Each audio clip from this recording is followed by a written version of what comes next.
As a professional photographer, presentation is everything. Build your own website today with Squarespace.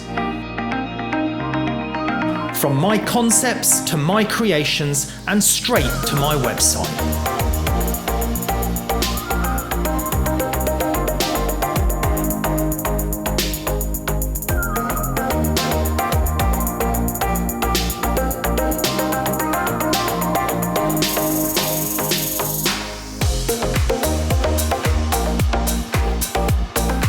I'm Karl Taylor, and this is my Squarespace.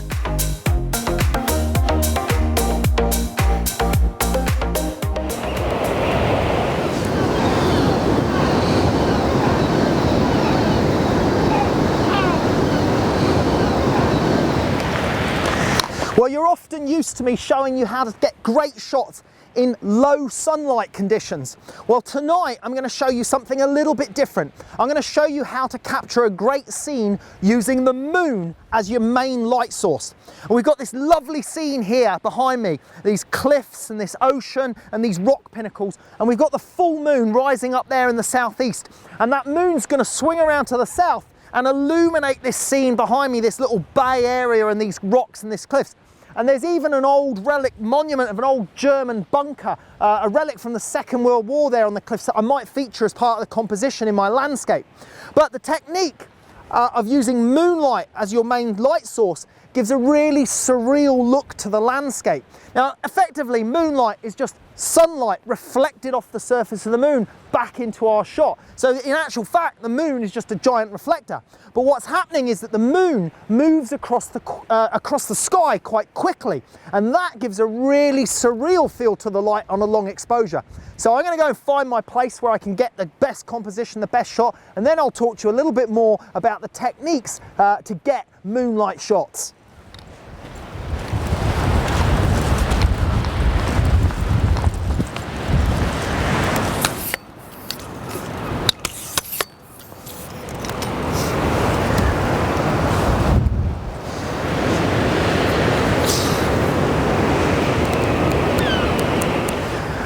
I've just done a test shot here, which was 30 seconds at f8 just to configure my composition, and it's actually worked out really nicely. It's got the moon directly in the center of my shot there, and I actually want the moon to be swung further around to the south, which will happen in an hour or two's time. But interestingly enough, this shot actually worked quite nicely. The moonlight and the reflected silver moonlight off the water actually almost looks like the sun and the sunlight, but obviously it's not. And that shimmering silvery moonlight on the 30 seconds exposure has worked quite well. But I want to actually be using exposure times much longer than that, much longer than 30 seconds, maybe 15 minutes, even half an hour, maybe even longer. And what I'll do a little bit later on when we get ready for those shots is I'll explain to you how I'm going to calculate those exposures and to get to those exposure times.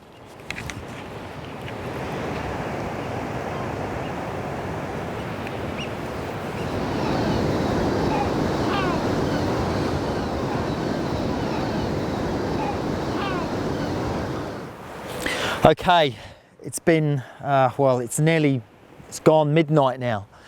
I've been waiting a couple of hours for the moon to move round, but it's actually not moved round as far as I thought. The angle of view that we're at wasn't quite the direction I thought it was. So it looks like the moon is not going to actually come into position for probably till about 2 a.m. and you know, we're freezing cold. And the tides dropped quite a lot, which has affected the amount of swell around the rocks that I wanted to get.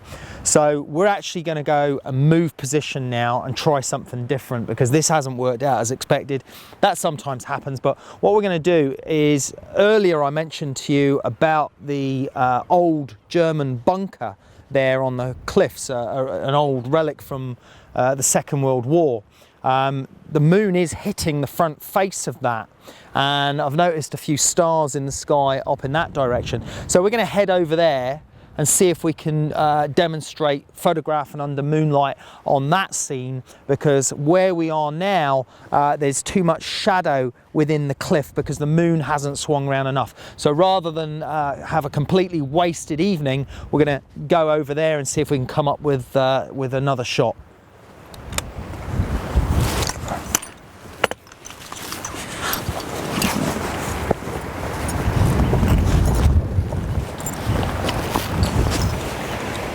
Okay, I've just done a test exposure at 6400 ISO to calculate what my main exposure will be at 100 ISO.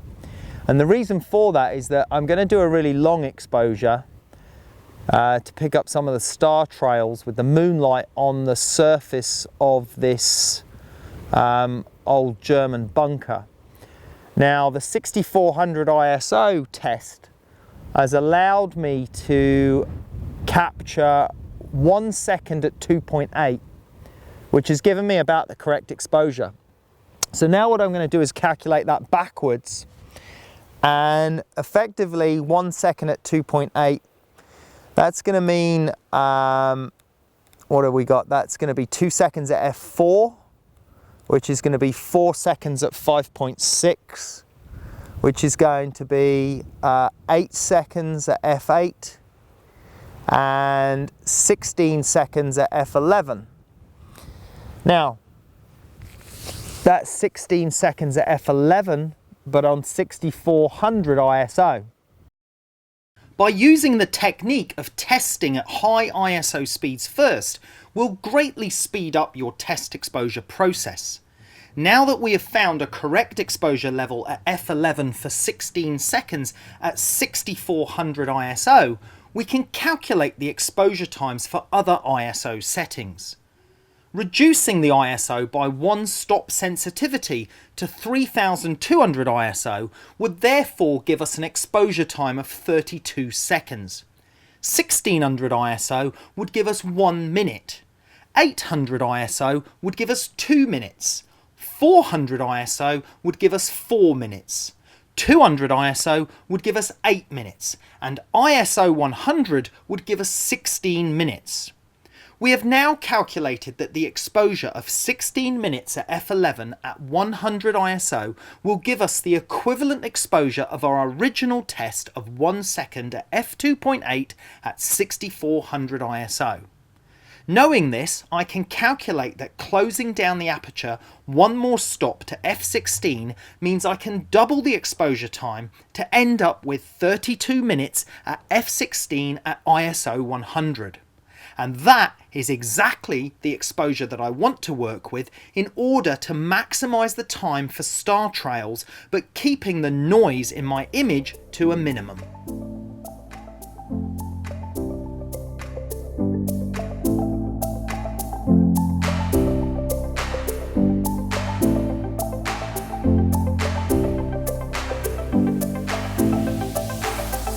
My passion is photography. Whether shooting for clients or teaching students, the excitement of great photography never gets old. Check out my website for free training, a complete range of courses, and even photography workshops. Thank you for watching.